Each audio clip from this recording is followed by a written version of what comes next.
종종 이런 질문을 할 수 있죠. 하나님께서 계신가?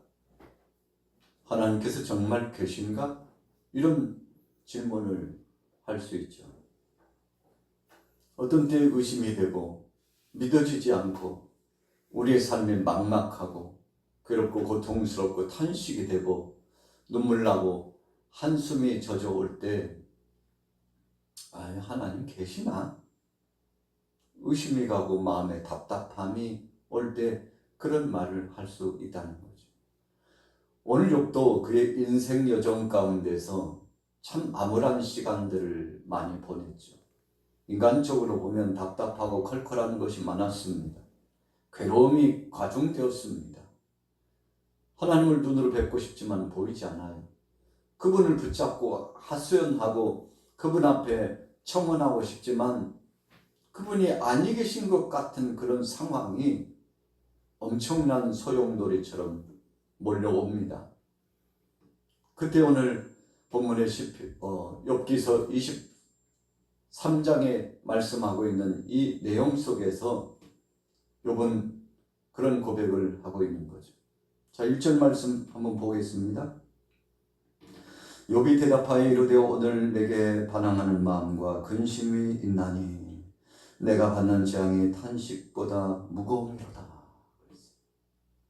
자, 얼마나 힘이 들면 마음과 반항하는 마음과 근심이 있다고 했겠습니까? 이 반항하는 마음이라는 것은 하나님께 하소연했다는 겁니다. 하나님 계시긴 한 겁니까? 하나님께서 계시다면 내가 이런 상황, 이런 일을 당할 수 있을까요? 라고 자기의 마음속에서 반항감이 몰려와가지고 하나님을 향해서 강력한 어조로 부르짖고 하나님을 향하여서 자신의 그 중심의 마음을 토로하고 오늘 욥의 마음이 편치 않다는 사실을 발견해 볼 수 있습니다. 굉장히 불편한 마음이 그에게 계속 이루어졌습니다. 그러나 오늘 본문의 말씀을 보면 문맥상 모든 상황, 이 정황을 보건대 욥이 하나님을 향해서 원망하고 불평하고 악평하고 믿음을 잊어버리고 그래서 인본주의적인 삶으로 살았는가? 그렇지 않았다는 것입니다. 하나님 앞에 마치 자녀가 부모에게 하소연하고 떼를 쓰듯이 그런 심정을 가지고 자기의 지금 불편하고 괴롭고 고통스러운 마음을 호소한 그런 심정의 마음이었다는 것입니다. 자, 3절에 보세요. 내가 어찌하면 하나님을 발견하고 그의 처소에 나아가랴. 어찌하면 그 앞에서 내가 호소하며 변론의 말을 내 입에 채우고. 어떻게 하나님을 만나고 그분 앞에서 내 심정을 토로할 수 있을까? 하나님 어디 계세요? 하나님 계신 것 맞죠? 여러분 적지 않게 자기의 마음속에 있는 깊은 응어리진 것, 하나님을 향해서 다 토설하고 싶은 그 답답한 심정을 고백하고 있는 것이 아닌가. 5절로 넘어가 봅니다. 우리 같이 읽어보겠습니다. 5절 시작. 내게 대답하시는 말씀을 내가 알며 내게 이르시는 것을 내가 깨달으랴. 그가 큰 권능을 가지시고 나와 더불어 다투시겠느냐? 아니로다. 도리어 내 말을 들으시리라. 사실 자문자답하는 방식으로 오늘 본문 말씀이 진행되고 있죠. 스스로 묻고 스스로 대답해보는 거예요. 하나님의 음성 들리지 않습니다. 손에 잡히지 않습니다. 어떤 확증이 확실하게 물이 흘러가는 것처럼 주어지지 않아요. 그래서 한번 스스로 자문해보는 겁니다. 하나님 거기 계시는 건 맞나요? 그래. 역시 하나님은 나를 떠나지 않고 지금도 함께하고 계시지. 나를 떠날 리가 없는 하나님이시지. 그분은 한 번도 나를 향하여서 주신 그 사랑을 외면하신 분이 아니야. 이렇게 스스로 자문자답하면서 위로받고 힘을 얻는 그런 시간을 갖고 있는 거죠. 여러분, 그래서 우리가 종종 신앙생활을 하면서 어떤 역사적인 그 현장에 효과나 어떤 일이 발생하지 않았을 때, 그럼에도 불구하고 우리가 살아가는 삶의 그 과정들이 녹록치 않고 힘들 때 우리는 하나님을 향해서 그렇게 고백해 범짓한 그런 시절이 필요한 겁니다. 잠은 자답하면서 자신을 위로하고 다시 한번 믿음을 정립하고 하나님 앞에서 겸비하게 서는 그런 믿음으로 나아갈 필요가 있는 것이죠. 자, 7절 보세요. 거기서는 정직한 자와 그와 변론하실 수 있은즉 내가 심판자에게서 영원히 벗어나리라. 그런데 내가 앞으로 가도 그가 아니 계시고 뒤로 가도 보이지 아니하며. 자, 스스로 자문자답하고 하나님이 나와 함께 하신다. 이런 고백과 그리고 위로를 해보지만 그런데 현실로 돌아오고 실상으로 돌아오니까 하나님 없는 것 마찬가지. 하나님 계시지 않다는 것 마찬가지. 삶의 변화가 없어요. 내 속에 어떤 증거가 드러나지 않고 있다는 것입니다. 그런데 내가 앞으로 가도 그가 아니 계시고 뒤로 가도 보이지 않냐며 그가 왼쪽에서 일하시나 내가 만날 수 없고 그가 오른쪽으로 돌이키시나 배울 수 없구나. 여러분, 오늘 욥이 하나님을 원망하고자 하는 뜻이 아니라고 말씀드렸죠. 스스로 자문자답해보면서 그럼에도 불구하고 그분은 나와 함께 하시는 하나님, 눈에 보이지 않고 손에 잡히지 않고 귀에 들리지 않아도 역시 나와 함께 하시는 하나님, 찬송과 경배를 받기에 합당하신 하나님, 그분은 보이지 않았으나 여기 계셨다고, 내 속에 역사하셨다고, 우리 가정에 일거수일투족 내 삶 속에 함께 임재하고 계셨다고. 여러분, 이런 하나님을 향한 찬송과 경배의 고백을 올려드릴 수 있었던 욥의 신앙을 우리가 아름답게 볼 수밖에 없는 것이죠. 자, 10절 읽어보겠습니다. 10절 시작. 그러나 내가 가는 길을 그가 아시나니 그가 나를 단련하신 후에는 내가 순금같이 나오리라. 내 발이 그의 걸음을 바로 따랐으며 내가 그의 길을 지켜 치우치지 아니하였고. 자, 이제 10절부터는요 중간의 내용인데 결론편으로 전환하고 있습니다. 그러나 그랬어요. 눈에 보이지 않고 손에 잡히지 않지만 그러나 마음속에 확증이 오고 증거가 드러납니다. 그분께서 나를 순금같이 단련하시기 위해서 지금 훈련시키는 과정이라는 거죠. 우리가 성경 역사를 보면 우리 인생들은 하나님 앞에서 훈련받는 과정임을 알 수 있죠. 애굽에서 나와가지고 약속의 땅 가나안 땅으로 가는 그 길목 약 40여 년이 지났는데요. 우리가 신명기서 말씀 보니까 왜 하나님께서 그 광야의 노정기를 굽이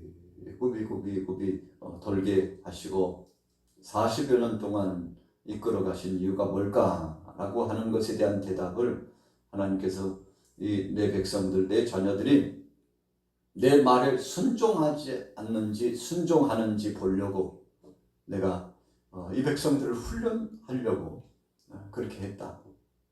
결국은 하나님께서 영광과 찬양과 경배를 받으시고자 하나님의 뜻이 계셔서 40여 년 동안 저들을 계속 광야를 돌게 하시면서 훈련시키셨다는 거죠. 오늘 욥도 똑같은 고백을 하고 있어요. 내가 가는 길을 그가 아시나니 그가 나를 단련하신 후에는 내가 순금같이, 구성경에는 정금같이 되오리라. 하나님께서 정말 보석같이 순금처럼 나를 쓰시고 나를 통해서 영광 받으시고자 그 과정을 하나님이 주권적인 능력으로 진행해 가셨다는 겁니다. 오늘날 우리가 2024년도를 살아가면서 세상의 풍조가 참 녹록지 않고 어려움 속에 우리를 미혹하고 어찌 보면 암담하고 참담한 현실들이 많이 보입니다. 들려오는 소식들 한번 보세요. 전쟁과 기근과 지진과 엄청난 사건과 사고가 계속되고 있는데 그래도 시간은 흘러가요. 그래도 오늘 2024년도 이제 10월은 끝났고 11월이 진입하게 되었지 않습니까? 하나님이 움직이시는 이 시기에는 계속 착착착착 하나님의 역사심 속에 운행하고 진행된다는 사실을 우리가 아는 거죠. 여러분 그럼에도 불구하고 내일은 온다. 그런 이야기가 있지 않습니까? 오늘 욥이 마음속에 더 확증이 오는 거예요. 하나님께서 나를 훈련시키려고, 단련시키려고, 그래서 순금같이 되게 하시려고 이 일을 내게 주셨다고. 여러분 그래서 이런 긍정적인 믿음의 마인드를 갖는 것은 매우 중요합니다. 여러분 그래서 믿음 있는 사람과 믿음 없는 사람의 삶이 다른 겁니다. 자, 11절로 넘어가 봅니다. 내 발이 그의 걸음을 바로 따랐으면 내가 그의 길을 지켜 치우치지 아니하였고 내가 그의 입술의 명령을 어기지 아니하고 정한 음식보다 그의 입의 말씀을 귀히 여겼도다. 여러분 욥이 하나님 앞에 칭찬받고 인정받은 믿음의 사람이 된 이유가 바로 여기 나와 있죠.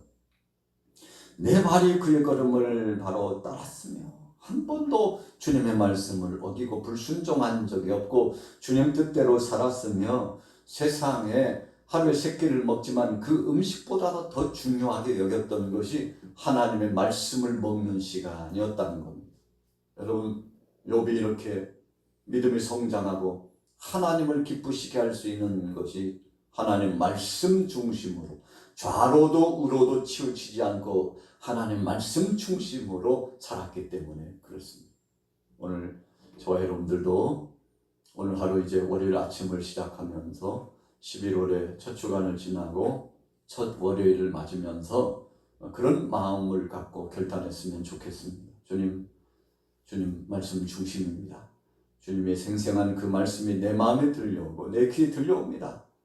그래서 그 말씀을 묵상하고 말씀이 내 속에 임할 때마다 아멘 아멘 주님 앞에 영광 돌리게 되면 그 말씀의 권능과 힘이 우리를 움직이고 우리에게 위로와 소망을 넘치게 해 주신다는 겁니다. 자, 이제 마무리 짓습니다. 13절 우리 같이 읽어볼까요? 13절 시작. 그는 뜻이 일정하시니 누가 능히 돌이키랴. 그의 마음에 하고자 하시는 것이면 그것을 행하시는 그런즉 내게 작정하신 것을 이루실 것이라. 이런 일이 그에게 많이 있느니라. 한두 번이 아니라는 겁니다. 사건과 사고가 지나갈 때마다 일이 진행될 때마다 무슨 일을 만나든지 주 안에서 만사 형통케 된다는 거죠. 이유가 무엇입니까? 모든 범사를 하나님의 주권적인 능력의 손으로 붙잡고 계시기 때문에 그렇습니다. 어린아이가 보호자의 손을 붙잡고 가면 안전합니다. 그리고 든든합니다.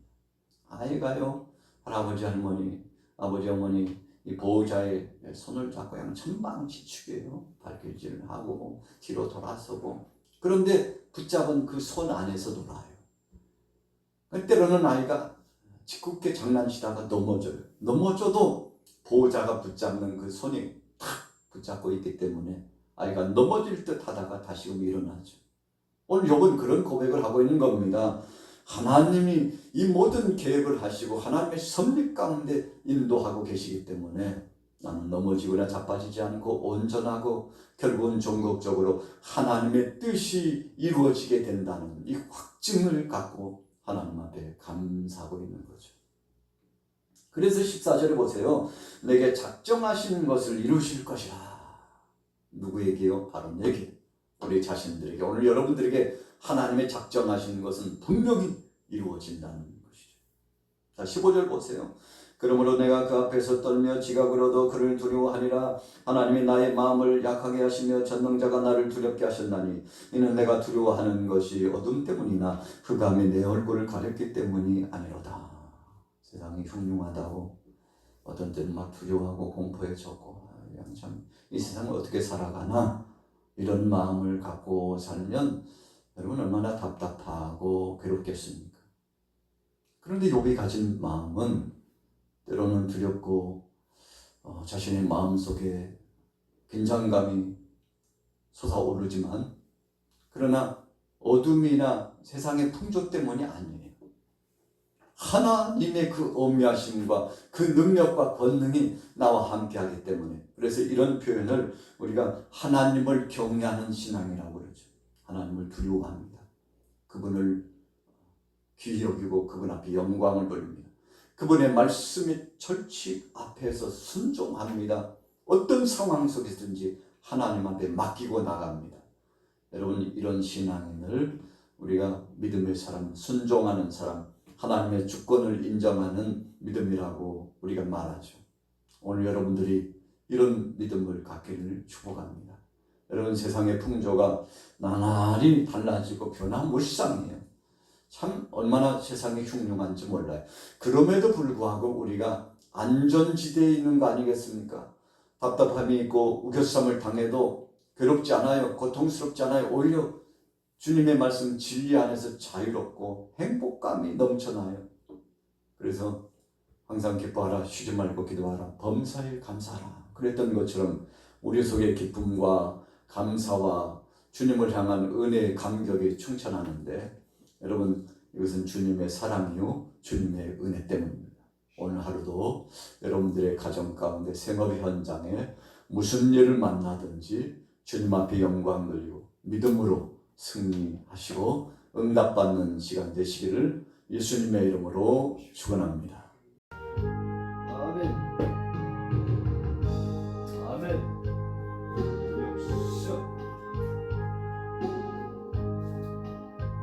역시.